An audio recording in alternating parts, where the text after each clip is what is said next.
Allez, c'est parti. Bienvenue dans la vidéo, certainement qui va être la plus controversée de toute la chaîne.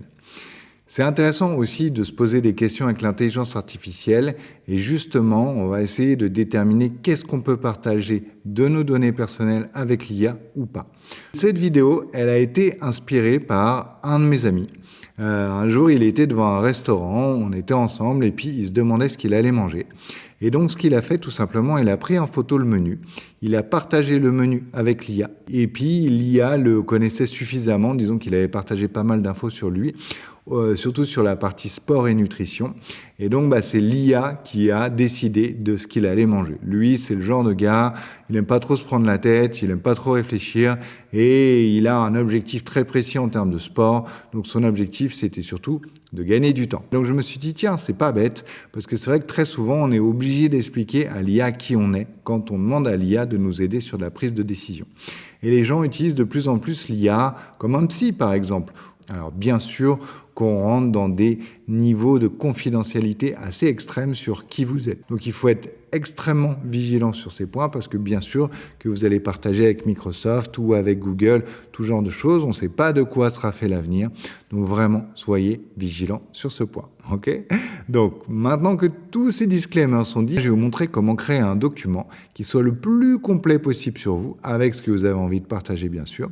Comme ça, chaque fois que vous avez une question à poser à l'IA, vous n'êtes pas obligé de recommencer à tout lui expliquer sur qui vous êtes, ce que vous aimez, ce que vous faites. Vous avez ce document, il est là. Vous avez juste à le partager avec n'importe quelle IA et ça vous fera gagner un temps de malade. D'ailleurs, n'hésitez pas à me dire en commentaire si ça va trop loin, si vous n'êtes pas prêt à partager tout ça, si vous trouvez ça cool. Ce sera assez intéressant puisque c'est la vidéo la plus controversée certainement. Allez, c'est parti. Donc voilà un petit peu tout ce que vous allez pouvoir partager. Donc j'ai essayé de faire une liste la plus exhaustive possible afin que vous puissiez décider de ce que vous voulez partager ou pas. Donc on commence par l'identité.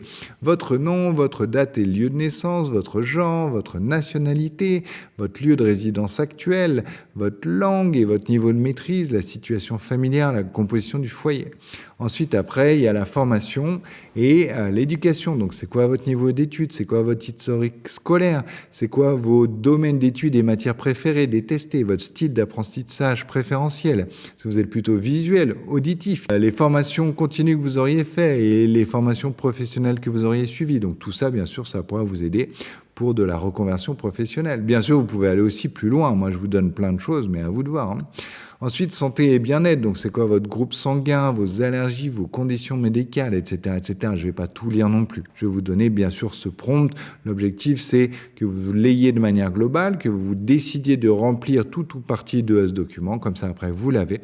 Vous n'avez plus qu'à le mettre en pièce jointe. L'avantage, c'est que, par exemple, si vous devez être opéré ou si vous avez une condition médicale particulière, l'IA peut en tenir compte. Par exemple, si vous demandez à l'IA de vous accompagner sur un programme sportif, sur un programme nutritionnel, et vous avez une condition médicale particulière, l'IA pourra en tenir compte. De la même manière, si l'IA sait qui vous êtes, quel âge est-ce que vous avez, etc., ça peut être intéressant.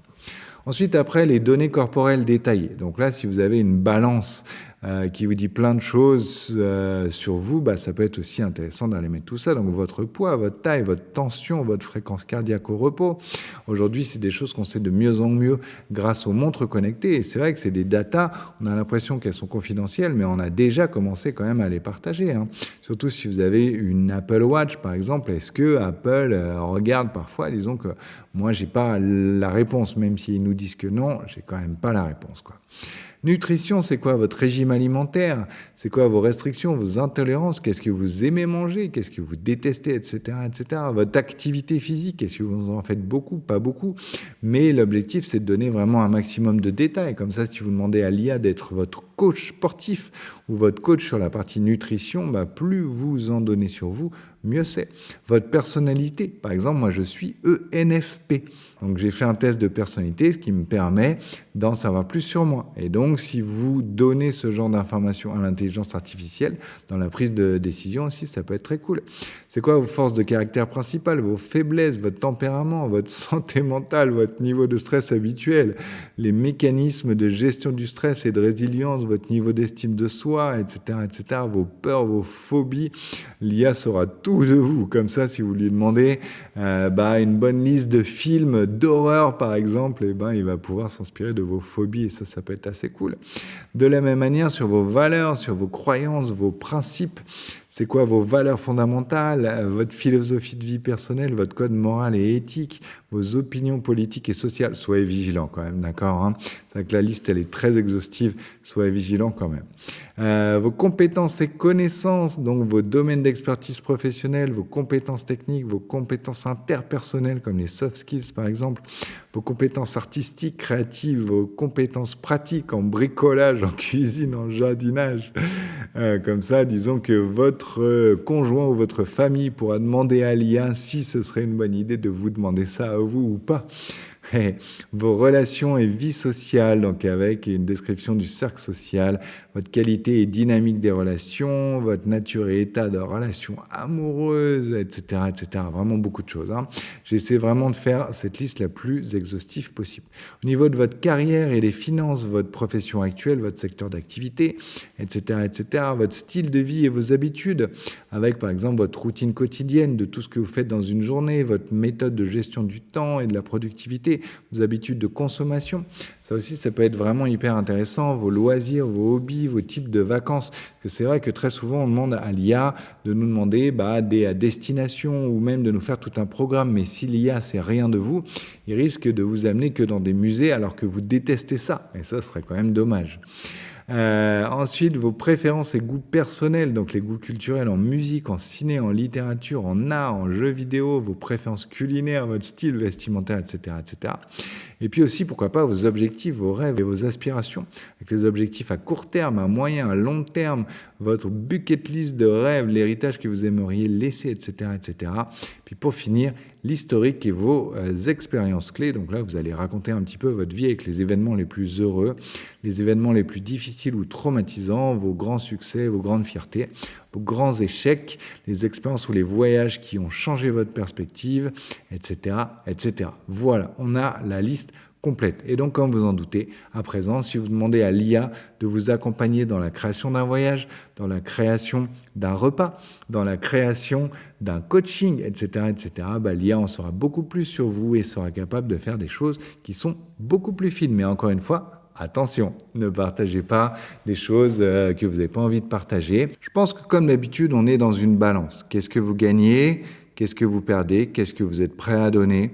Pour quel résultat? Est-ce que c'est intéressant pour vous ou pas? Je n'ai pas toutes les réponses, je vais juste vous recommander d'être un maximum prudent. Chacun met le curseur là où il a envie.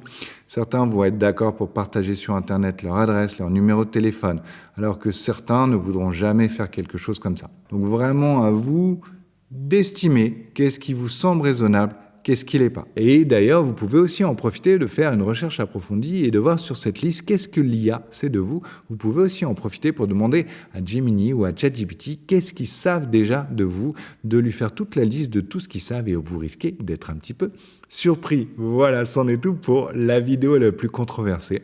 Vraiment, ça m'intéresse de savoir ce que vous en pensez en commentaire, donc lâchez-vous un maximum, ce sera assez cool. Quant à moi, je suis Patrick Belair, je dirige une agence de communication digitale dont le nom est La Dictature du Beau. À l'agence, on fait briller nos clients de la meilleure manière possible sur Internet. Ça passe par la création de sites web, de branding, de marketing, et à côté de ça, bien sûr, je fais beaucoup de conférences sur l'intelligence artificielle et je fais aussi beaucoup de formations, notamment en entreprise. D'ailleurs, si vous voulez m'invoquer dans votre entreprise, vous avez toutes mes coordonnées en description de la vidéo. Voilà, comme ça, Google sait qui je suis déjà. Voilà, et c'en est tout pour aujourd'hui. À bientôt.